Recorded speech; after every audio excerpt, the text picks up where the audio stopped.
Your WhatsApp account may be restricted soon. Don't worry, here's how to fix it. If you are using unofficial WhatsApp apps like GB WhatsApp, FM WhatsApp, or Yo WhatsApp, or you are sending too many bulk messages, or you have violated WhatsApp's terms of service, switch to the official WhatsApp app.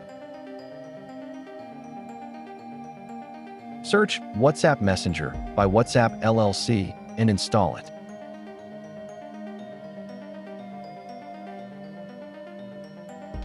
Open your unofficial app, backup your chats. Then uninstall the unofficial version and restore backup on the official app. Go to Settings.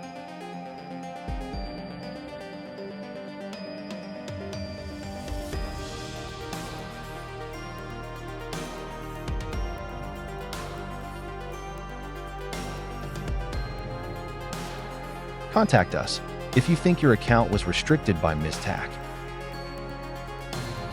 Write a brief, polite explanation what happened.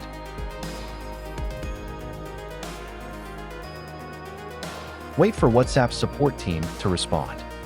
If you switch to the official WhatsApp app and follow these guidelines, your account will stay protected and you won't face restrictions.